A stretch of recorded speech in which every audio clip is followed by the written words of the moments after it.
Hey guys, welcome back, or if it's your first time here, then just welcome. I'm Constant. This is The Constant Show where we talk about movies excessively. This week, we have a very special movie for you. It's a goofy movie, and I'm going to be doing like a sort of critical deep dive into the elements that it presents that are thematically relevant to some of the points it makes. I loved a goofy movie a lot when I was a kid. I used to watch it like all the time. I think the art style is so dynamic. Like in every scene, there's stuff going on in the background from these instantly recognizable and vibrant characters. Even in a lot of the scenes with the main characters, you can actually just turn the sound off, and the visual cues and body language communicate so well what's going on. You won't turn the sound off though, because every song in this movie is a banger. Shout out to Powerline. So, a Goofy movie is fundamentally about Goofy and Max and their relationship. We'll start with Max. Max performs an impromptu Powerline concert at his school to impress Roxanne. This gets Max in trouble, and then Goofy, fearing that Max is going to go to prison later in life because of this prank, decides to take him on a family road trip. This interferes with Max going to a party with Roxanne, so he tells her that he's going to a Powerline concert in LA. Interestingly, both characters have a positive goal, getting to the Powerline concert and bonding with Max respectively, and a negative goal, keeping Max out of jail and not becoming like Goofy. The major themes of a Goofy movie are hereditariness, communication, fatherhood, and family. One of the earliest examples that the movie gives us of these themes is a nightmare that Max has where he becomes Goofy. It touches on hereditariness because he starts with the massive teeth. Remember that? It's important for later. So Pete and Goofy work as children's photographers and they're trying to get this kid to sit down so that they can take a photo, right? But it works as a contrast of their parenting styles. So Pete literally grabs this kid and sticks him down with a command strip, whereas Goofy goes to get the kid a teddy bear. Later on, Pete would say that his son respects him, whereas Goofy would say that his son loves him.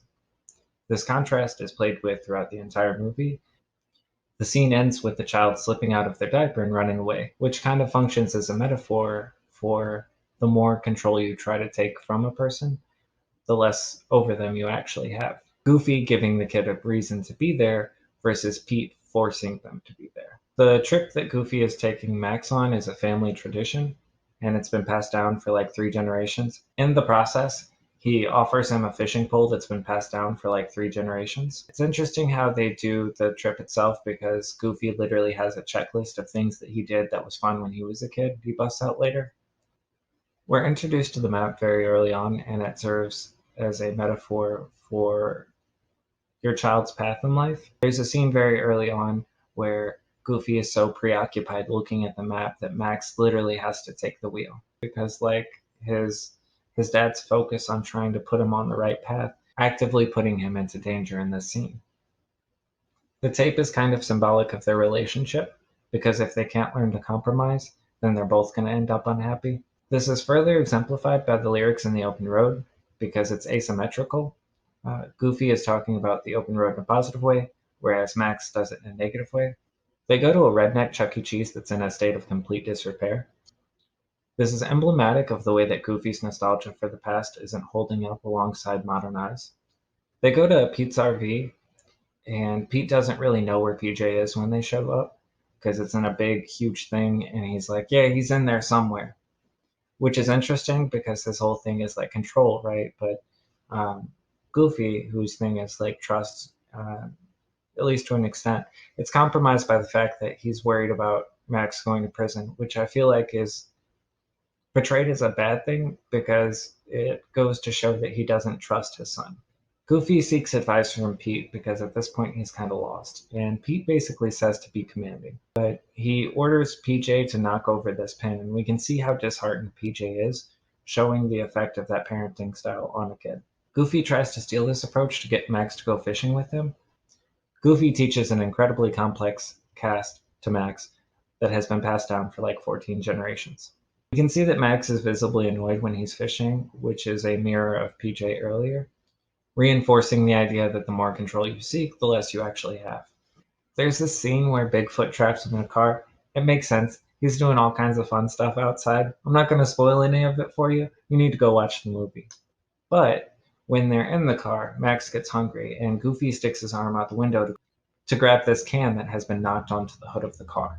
It's interesting because he has his entire arm out the window, and so often as the parent metaphor you hear, I would literally give an arm for you. Also interesting is Goofy is pulling it in horizontally, and Max is like freaking out in the passenger seat the whole time because Bigfoot is running towards the car in the open window. And Max has to actually reach over, grab his hand, and turn the can, right? We can see even in this early point in the movie that the roles of father and son are kind of changing up as Max is growing into a new person. The younger generation beginning to take over responsibilities. Goofy says at least this is good for something when he uses a cigarette lighter to light the can of alphabet soup. I thought this was an interesting choice because it shows how some of the best parts of parenting are the unconscious ones, like setting a good example. The two reminisce over when Max was younger and he would play in alphabet soup. The specific thing they chose for him to spell to Goofy was "Hi, Dad." It's an interesting choice because of the communication difficulties that they've had up until this point. It's clear that Goofy is lamenting the lack of communication that they now have. Goofy is talking about how Max used to spell short words like uh, hi or bye, and each time Max counters with like a longer one. And then Goofy eventually gets to I love you, and then the car goes cold, right? Like they both look away, right? Because now there's this gap and divide in the relationship where things like that um, personal or deep, you know, now become like awkward. The scene does end with Max spelling "Hi, Dad" into what's left of the alphabet soup, indicative of how Max also wants to have that father-son relationship, but just hasn't had the means to communicate. Max rewrites the map in pencil to go to LA instead of Idaho, where Goofy wants to go for the fishing spot, while Goofy is literally asleep at the wheel. Message being, you can't always be there for your kids, and when you're not, they're going to do what they decide to do. Um, Max writes an apology for it, but he tears it up and throws it into the wind, for inability to communicate. The next day, Goofy offers Max the map and the ability to pick every destination along the way, except for the last one. Control over his life is still being treated as a privilege. And they go to a bunch of stuff that Goofy hates at first, like roller coasters and monster truck rallies. And there's a scene where like Max looks over and then starts to realize, hey, maybe this isn't as fun for him. He throws Goofy a bone. They go to the House of Yarn. They change a tire together. They go to a baseball game. They go to a bunch more activities of like typical male bonding stuff. But they are bonding genuinely for the first time in the movie, having navigated the middle ground of discomforts that they both have. However, this joy is still a false joy because they both have secrets. Goofy is still skeptical about Max's future. Max hasn't told Goofy about the map.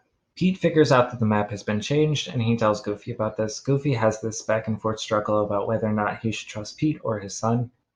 Goofy wears down, cartoon logic, the glove box flings open. So Goofy knows what's up. He's in on the jig at this point. And they're approaching the final. You got the signs, and one of them says to LA and the other one says to Idaho. I don't know enough about geography to fact check that, but somebody can. Goofy is like yelling at Max to kind of make the decision, like you're on the spot. Which way are we going? And of course, when presented with the choice, Max faces anxiety because he knows what his dad wants, but he knows what he wants. And put between the two, anyone's going to choose freedom. And he does. This hurts Goofy as he views it as a rejection of Goofy's inclusion in his life.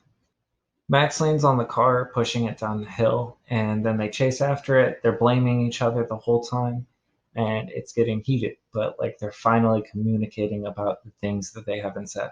Max is like, I think the trip is dumb. Goofy's like, I think you're becoming a criminal. They genuinely connect with each other's perspective for the first time because sharing the song Nobody Else But You here in harmony as they sail down the river. This one, they're both like, yeah, you kind of bother me, but also I love you. So it's cool, I guess. Also interesting that they're sailing down a river because it's like now neither one of them is in control because they both kind of push so hard for it. Max went behind Goofy's back to change the map. Goofy has been shoehorning Max into the role of just, you're still a little kid the entire movie, but he's approaching the edge where parenting is no longer about protecting, but instead about being an equal. Goofy, recognizing that it's more important that he be included into Max's life rather than be in control of it, decides that they should go to the Powerline concert. So they're sailing over this waterfall on the top of the car, and they're both kind of freaking out. Max is further ahead, he's gotten tossed that way. Goofy is trying his best to catch up with him, and he's got the 16 generation pole in his hand. Goofy uses the 16 generations pole to try and save Max, still at least partially reliant on the learned methods of parenting. Max ends up getting parachuted up, and he grabs a hold of the fishing pole to help Goofy up as he comes down the river. But the handle of the fishing pole slips out, and then Goofy starts to fall. And Max, freaking out, uses the perfect cast that he learned earlier in the movie, which goes to show that it isn't the material stuff passing down, like the specifics of the trip, hitting location X, Y, and Z, getting the 16 generations fishing pole, but instead the skills that you learned from your time together. They go to the concert. Whenever they get there, Powerline is singing the song Eye to Eye, because they're finally saying Eye to Eye. Goofy gets on stage where Max tells him to do the perfect cast. This is significant because it demonstrates how their hobbies can be shared if they compromise. Max talks to Roxanne at the end, finally being honest with her about what happened, owning up to the fact that he didn't actually have plans to go to the Powerline concert and only said that to make her happy.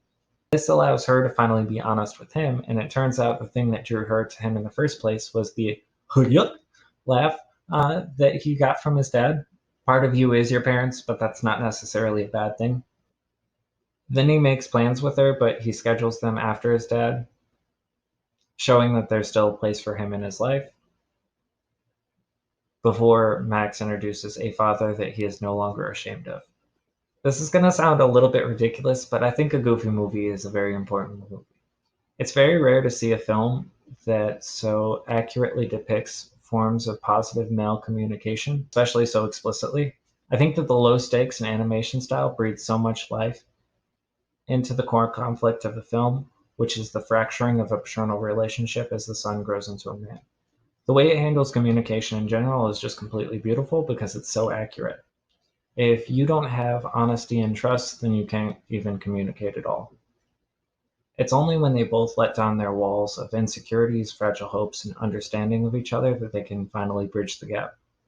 And I think that's a very positive message to send to kids who are trying to figure out what a healthy relationship looks like. There's no Fate of Agrabah or 101 Dalmatians about to be skinned.